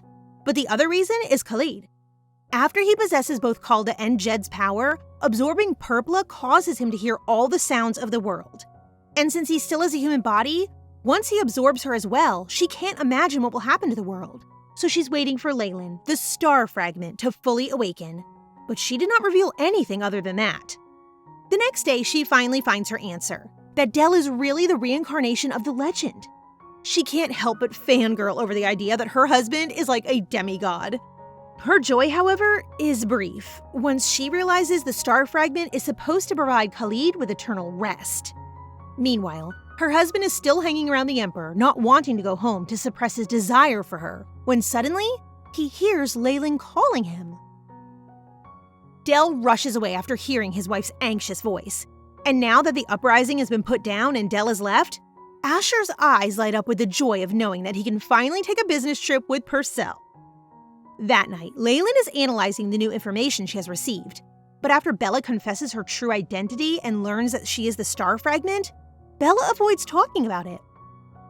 She still needs to know if her being the star fragment will end Del's life until she recalls the Shea Coast she keeps seeing in her dreams, and believes it will provide her with answers, so she plans to visit the spot in Ephron. The following day, she uses Sarah's wedding as an excuse to have Stand look after the kingdom while she pays a visit to Ephron. After hearing that she wants to leave while Del is away, Stand assumes there is something going on between the couple and begins to hope that he may still have a chance with her. Boy, move on! So he agrees to manage the Khalid kingdom while she's gone. Stand looks at Bella as she escorts them to lunch, thinking that if she had agreed to sell the Dereor land to him 2 years ago, Sophin would not have been destroyed and Leyrin would not have married Khalid.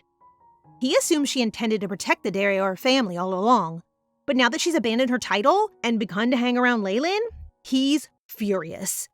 Leyrin is now unable to eat in peace because the two continue to bicker, making her miss Del more. It's not always the case that Bella hates Stand. In fact, she likes him and thinks he's adorable when she's still in her spirit form and looking out for the young Leyrin. When they finally meet after so long, she finds herself feeling differently about him. Her heart races every time they meet for negotiations, but she knows Stand's eyes never leave Leyrin.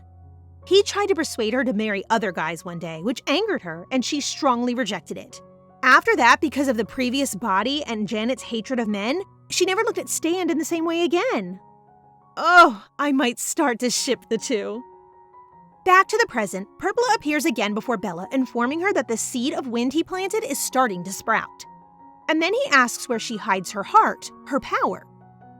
Of course, Bella did not tell Purpla its location, which he already expected, but he plans to look for it in the Dereor territory and then leaves. That same night, an assassin tries to kill Stan when Del enters his room through the window. Del lets the assassin live so they can get information about him, as suggested by Stan. Del knows Stan's visit to his kingdom to warn them about the cyclones is only an excuse, so he warns him instead to move on from his wife. Stan refuses to give up and goes so far as to intentionally hurt the couple's relationship by telling Del that Leyrin is leaving for Ephron, particularly while he's still away. Leyrin wakes up from her sleep after hearing someone using her bathroom. She musters all her courage to see who's behind the door and is blessed to see Del freshly bathed with only a towel on his head. Some might get flustered, but not our girl. She gladly accepts the blessing and says, "Hallelujah!" LOL. Del is now clothed and our girl has calmed down. She learns that Del has returned quickly after hearing her trembling voice, and she suspects that they may have some kind of telepathy since they are connected. He soon gives her a tight hug, expressing his longing. But when he begins kissing her, Leyrin pushes him away, afraid that she might hurt Del. She gets serious and tells him she will go to Ephron alone since they can't leave both positions vacant. Del clenches his hand, recalling what Stan told him and fearing Leyrin will not return to him. But our girl promises to return after the wedding, and Del trusts her, so he lets her go, despite the sadness on his face. Bella informs Leyrin that she has completed her preparations for her trip and requests permission to visit Darior as well to check on Purpla. So far as Leyrin recalls, Purpla should not be able to use his powers after being sealed. But it appears that after Khalid was reincarnated, a part of Purpla was separated and is now seeking vengeance. Bella assures her that Purpla would still lose to Khalid, but the problem now is the Seed of the Wind. It possesses a massive amount of nature's power, and this is the disaster everyone calls the Cyclone. This is the same cyclone that Stan has been warning her about, but he has never revealed how they predicted it. And after Leyrin leaves, Del quickly changes his aura and asks for Bella. They forgot Del has excellent hearing and has actually heard from her and Leyrin that she is actually the earth god Arbella and he is Khalid, the vessel to seal up the gods. Del could kill her now, but she explains that her body only has half of its power and has hidden the other half while she waits for the star fragment to awaken. They get cut short when Stan sees them and tries to stop Del using the name of his wife, making him let go. Bella blushes after receiving help from Stan, but then acts like she hates it, and the two start to bicker again. Stan notices how she hates to call him Arbella and explains that it was the Emperor who gave it to him, so he's just forced to use it. Whoops, wrong move. This has just made the real owner of the name angrier. Throw dirt on his face and walk away. While this is happening, Del has already concluded that if he indeed is Khalid, then the star fragment is no other than Leyrin. Since Stan is no longer needed to oversee Khalid's kingdom, he is planning to return to the Empire but is taken aback when Del instructs him to stay. What surprises him even more is learning Bella's true identity. Leyrin is spending the night in a lodge before returning to her hometown when she spots Katie delivering her a present from Del. She gets Del's first baked cookies and a letter that makes her so gushy she has to squeeze her pillow, unaware that her husband is already outside. I need my own Del too. Katie enters her room again holding another gift with a letter saying that she can use it during the night. And you know our girl is not so innocent, so she blushes after reading it. LOL. She hesitates, but when she opens it, she finds Del's pillow making her miss him so much. After she falls asleep, Del enters her room and just by touching her face, he instantly feels silence. No doubt, she's the star fragment. When Stan finds out that Bella is going to Darior, he goes to see her to apologize. He explains that he is simply annoyed by the name because the Emperor gave it to him as a joke in order to make him and Khalid look like a pair. Bella also confirms that she is really Arbella, the god, and reveals that she has known him for a long time, but an immediate report comes in and stops their conversation. Meanwhile, Del returns from checking on his wife the night before, just in time for Stan to enter his office and inform him that the Emperor is missing. Well, Stan rephrased it and says the Emperor has escaped, LOL. As a result, he can no longer help Del and must return to the palace since it should never be left empty. Now that Del's plan to leave his kingdom to Stan for a day to see his wife can't happen, It's making him more and more frustrated. Bella has also entered his office to report her leave to Derrior and honestly state her purpose, which is to take the other half of her power somewhere safe.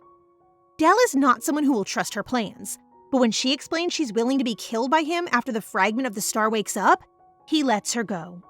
After that, Stand offers to take Bella for a ride in his carriage to continue their talk. Leyrin has finally arrived in Ephron, where her parents welcome her home. And she is surprised to find out Sarah and Hayden are already expecting a baby. She can't help but be envious because her own love life is so chaotic. That night, her mother's wish of finally having a chat with her daughter came true. But Leyrin is still not used to hearing her own mother address her with honorifics. She then finds that the wedding is due to take place in 2 days since Seda can't delay it anymore as she's bearing a child, while her mother can't really hide her joy waiting to have her own grandchildren. Well, our guy is lavishing her with care and food, but that will not happen anytime soon. The next day, Leyrin is walking around the garden when she notices a child with golden hair. She chooses to approach the child and gets confused when it uses honorifics that men use. She scans the child and her features match those of the Sofin family. She has her doubts, but her father confirms that the child is indeed Prince Janot of Sofin, which is really bad news. After her father was released from prison thanks to Leyrin paying the ransom, he's the only one who can attend to the young prince. He knew all along that Stand would become prime minister and expected him to take over Sofin so they could give the young prince his rightful place. But of course, that did not happen, and it's now Khalid's kingdom. If Leyrin is not his daughter, he could be punished for treason. So her father plans to adopt the prince and use a dead child's name to conceal his identity. Leyrin thinks this could be their only solution, so no one will use the prince for rebellion. Her father also heard from Sir Hayden about her contract with the Nine Knights Guild and wishes her to adopt the prince herself after her divorce, which she quickly refuses. Sir, there will be no divorce. She then meets the prince with his, pink-colored room with a huge cat-stuffed toy. Leyrin feels her mother has overdone the disguise and plans to make the prince's room more manly. But to her surprise, the prince refuses and actually loves his room. Meanwhile, Bella and Stand are finally catching up. Stand finds out that before Arbella possessed her body now, she had seen him grow up with Leyrin, and the reason she can't give up the land of Derrior is because that is where she buried her heart, the other half of her. Plus, he really irritated her before. She just can't understand her feelings for him, but we know. Now that they have resolved their lingering hatred for each other, Bella finally admits she's happy to meet him, making our guy blush. Yay! The ship is sailing. The prince feels she doesn't want him to stay, then remembers that when Sofin was attacked, Rince, a servant his own age, changed clothes with him and died in his place. Leyrin realizes the agony the prince must have suffered witnessing all of his loved ones die, and she now understands that her father must have seen the situation from a humane position and was unable to turn a blind eye. But she is concerned about her husband's reaction. Meanwhile, Dell is still busy at work creating his jewel palace, which he intends to give to his wife, and with the help of Bella, he now has a large supply of the jewels required. Then, he informs Satella that he'll be leaving for Ephron since he has finished all the paperwork. Our guy is more responsible than I thought. Inside her room, Leyrin is still holding Khalid's pillow when he walks in through her window. He really misses her so much, but when things start to heat up, she yells to make him stop. Sir Hayden rushes to her room at the sound of her scream, but after witnessing the steamy scene between the two, he retreats and reports to Leylin's father that there is no intruder, but rather the Grand Duke is with his daughter. That did not bother Dell at all, and he is ready to continue. But this time, Leyrin starts to get angry, but then decides to kiss Dell on the cheeks anyway.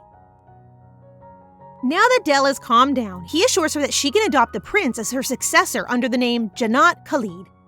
She wonders how he found out about it, and he explains that he overheard her discussing it as he tried to look for her. However, she is still baffled by his apparent willingness to casually give up his land, and he even adds that she can even change it to Ephron's kingdom if she wants. He doesn't really need anything else other than her, but she has doubts, wondering if there would be any issues if she sticks by his side. After that, Khalid formally meets Leylin's parents and the child they are meant to adopt. But seeing him makes the child shiver, because he knows he's the one who destroyed his country. When Khalid offers the food for her to try, she accepts it to show that they're a happy couple, hoping that the child will feel better seeing them. Leyrin is relieved that the child's life is now safe because her husband has agreed to adopt him. And all that's left for her to do is check the coast, as she wants to find out for herself what the secret awaits for her. That night, she waited for her husband to fall asleep, and when she got the chance, she slowly moved to prepare to go to the Seer's coast. But as expected, no one escapes Khalid's hearing, so he offers to join her. Inside the carriage, Khalid knows she's heading to the seacoast and explains that he knows everything through Bella, that the two of them are the reincarnation of the legend. Del doesn't care about their past and just wants her to stay forever with him. But the notion of killing him when they become one makes her nervous. Del simply grins, telling her that he doesn't mind dying that way. Such a flirt! And off they walk to Turtle Hill. When they arrive at the location, they can sense that something is buried in the land, but they don't know where, and because it was a scene from their previous life, it means that at least 26 years have gone by. She feels hopeless but still wants to dig the place, when Del's heart suddenly hurts as if it's a warning not to go further. Leyrin sees he's in pain, while Del quickly hugs her, telling her they should give up on digging the place. She insists on knowing if she actually murdered him in their previous lives, but our guy is certain that's not the case. She agrees to go home, but she ends up convincing him to have the guild dig up the location. Next morning, Leylin's father asks her about her husband's feelings about the prince's adoption, which she totally forgot to discuss it since she's been thinking about the Seer's coast.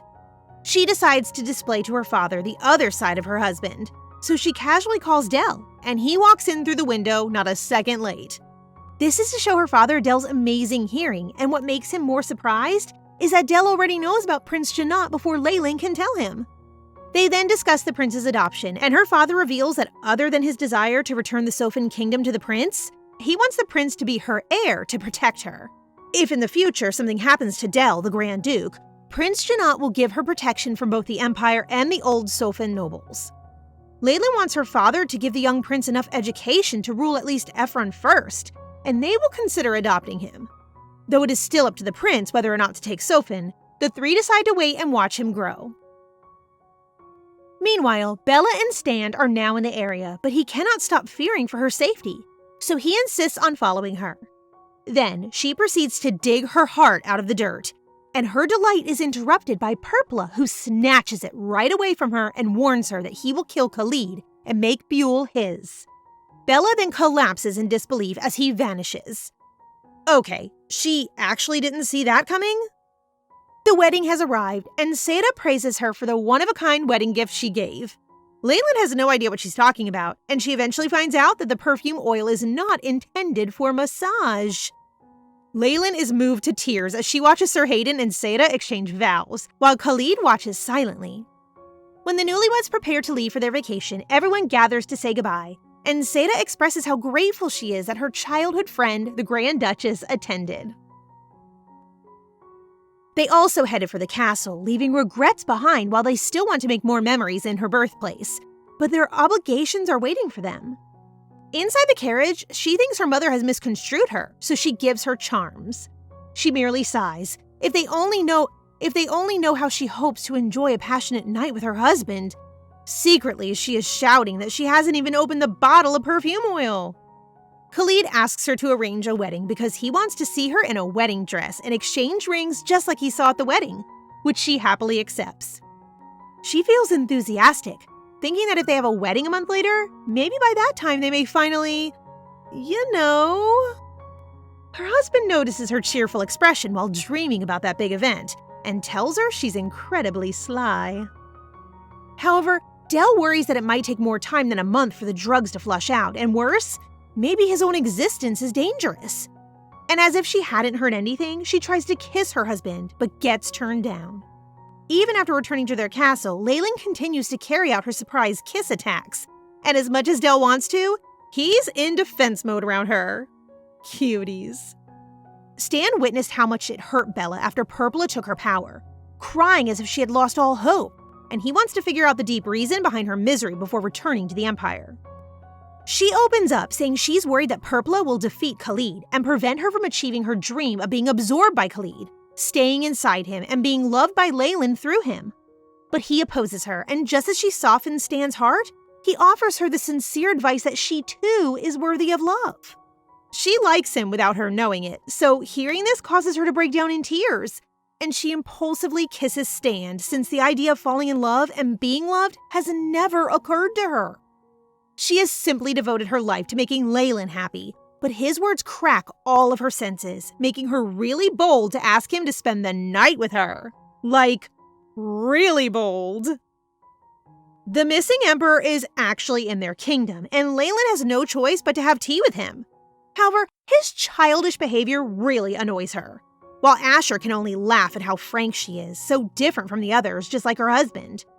The atmosphere shifts when he begins to share that the cyclone's appearances were caused by Del. Well, we all know Purpla is responsible for this. But what's new to her is that Del is to blame for the famous fire incident that destroyed the entire kingdom in the southwest. And this emperor is forgetting he's talking to the guy's wife. He continues to share how he captured Del for fun, how he used different ways to kill him, how he lost his arm, and how they experimented with different drugs for him. Leyrin is tired of hearing him talk about Del like he's an object, so she starts lecturing him for forcing her delicate and naive husband to carry out the dirty work for him. Asher seems confused, as if she's describing a different person, when she adds that Del is very tender-hearted. He's only that to you, girl. She doesn't stop teaching Asher a lesson until Del appears behind her and they start getting all lovey-dovey in front of the love-deprived emperor. After seeing the two, Asher's suspicion that maybe the star fragment is not a gem or anything but a person. Leyrin. Purcell interrupts their tea time to take the emperor back to his room, and Leyrin observes a change in his demeanor after being scolded by her. That night, Del surprises Leyrin with a golden marble he made out of wind power, making her as delighted as if he had actually plucked a star for her. They then talk about how rude the emperor is, but Del tries to make her understand that from Asher's perspective, he is nothing but an evil who burned down an entire kingdom. She then finds out that most people in the land have black hair, which is now rare because of what he did. Now that she thinks about it, both Jed and Purpla tried to resist being absorbed by him, so the fire must have been caused by Jed and not by him. She is also mad how the emperor blames him for the cyclone, but again, Del thinks that's not the case. The former emperor was the one who predicted the location of the cyclones, but no one knows how he did it. He's also the first one to tell Del to stop it. So if Del is the source, they could have just tried to get rid of him. The following day, the emperor still has no intention of returning home, but Purcell's tolerance for his immature behavior has worn thin as she desperately wants to return to the empire. As they continue to fight, Leyrin comes at an awkward time, forcing the emperor to use her to stop Purcell from leaving. Now that the two women are alone, Leyrin wants to know why Purcell is in such a hurry to go home, and it turns out that Purcell is already a mother of a 13-year-old girl. Leyrin has no idea because she isn't interested in capital gossip, but Purcell is gracious enough to spill her story.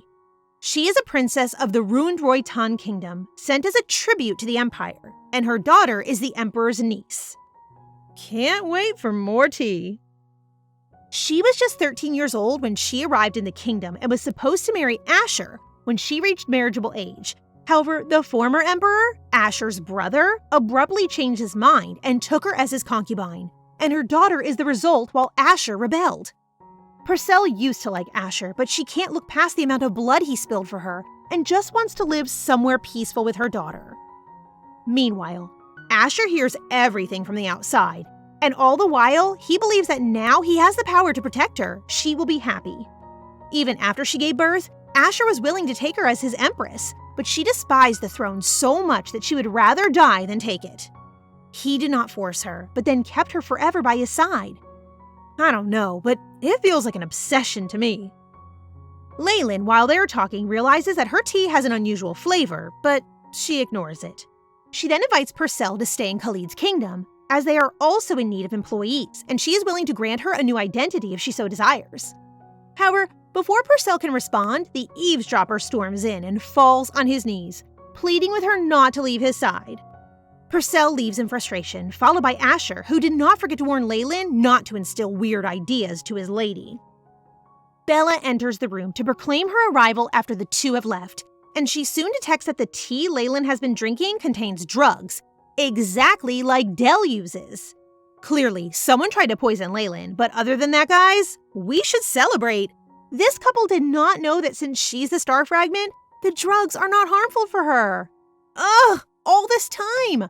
Our girl almost died from overheating just by imagining endless possibilities with Del. She is now eating with Del, and when she tries to kiss him, he uses food as a defense to keep her lips away from his. Then he quickly leaves. He already knows about the drugs, but he is so enraged that he wishes to kill those who attempted to murder his wife first. An hour ago, Bella reported back to him that Purpla took her other half, and she believes he will use it for the Seed of Wind. But more importantly, she reported the tea incident earlier and has already conducted an investigation. She is surprised that even Del doesn't know that the drugs won't hurt Leyrin. And there's more good news. The star fragment won't kill him, just as the legend says. It will give him eternal rest. A literal rest, not death. I'm not sure what to feel, but they could have just asked Bella all along. Purcell and the Emperor are now having a serious discussion until she exclaims that she is accountable for all the people he killed, and that he should start acting like an emperor. Asher shed a tear, regretting taking the post and wishing he had run away with her before. He decides to return home when suddenly, a mad Del enters his room, suspecting them of poisoning Leyrin. Bella also comes in to report that the maid who served the tea has already killed herself, and they still don't know how the maid got the drugs, so he warns Asher not to go until they find out the truth. Meanwhile, our girl is unconcerned about the poisoning and is looking forward to her first night with Del, who is now sound asleep. She goes to his side to give him a peck anyway, but Del is actually awake, so he gives her a proper kiss. Finally! The agony is over.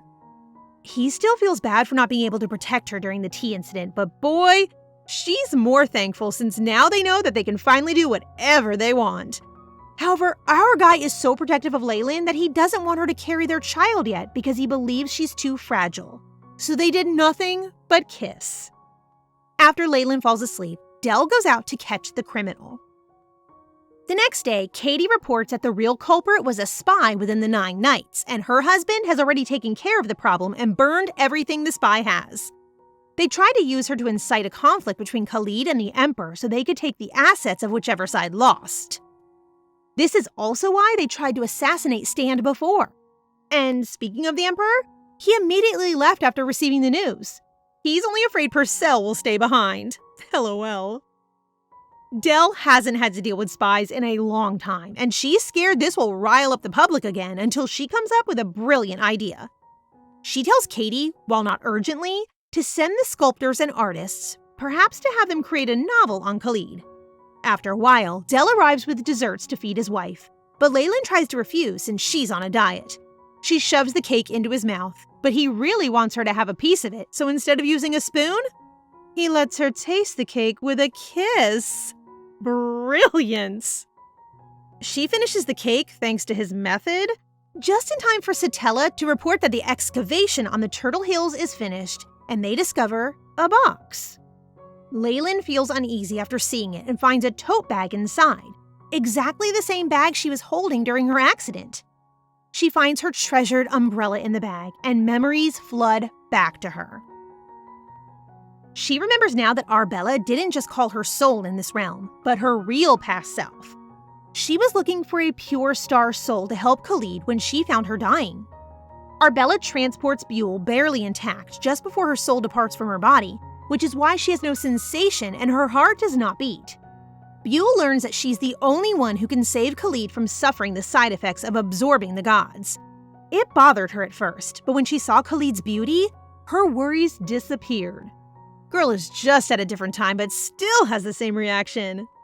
Since Khalid can't talk, she has no way of learning his real name, and so when she scanned her bag, she found a Delisa chocolate to share with him. His smile is so genuine that Buell named him after the chocolate he ate. Time passed, but the shock she felt from dying is still there. Thanks to Del, she started to accept her reality, and soon after that, even though they couldn't really talk to each other, they became close. If only her heart were still beating, she'd know this is what they call love.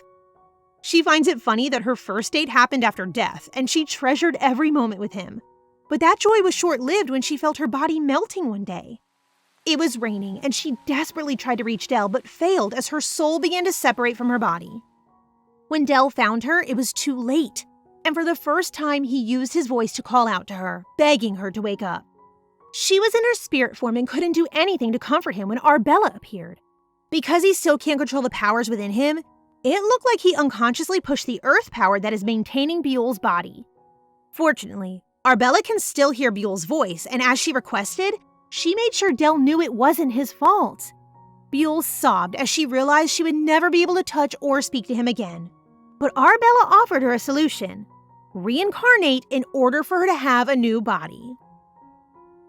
That same day, Del buried her belongings with her in the Turtle Hills. She was not scared of dying again, but she was concerned about leaving Del to suffer alone. Buell insisted on staying longer, but Arbella knew they shouldn't postpone the reincarnation. So Arbella had no choice but to inform Del of this, and that he should let go of her, or he could go through reincarnation as well, aka kill himself. So guys, what do you think of this story so far? Please subscribe and turn on notifications for updates on this and all our other stories, so you can be the first to find out when they're out. Thank you so much for your support. See you in the next one! Start playing the game today by joining with my link in the description, and you'll even get a super bonus as a new player with lots of vehicles, boosters, and a special 3D Dakimakura. It's free to play, and available on PC, Xbox Series X and S, PlayStation 5, and the previous consoles too.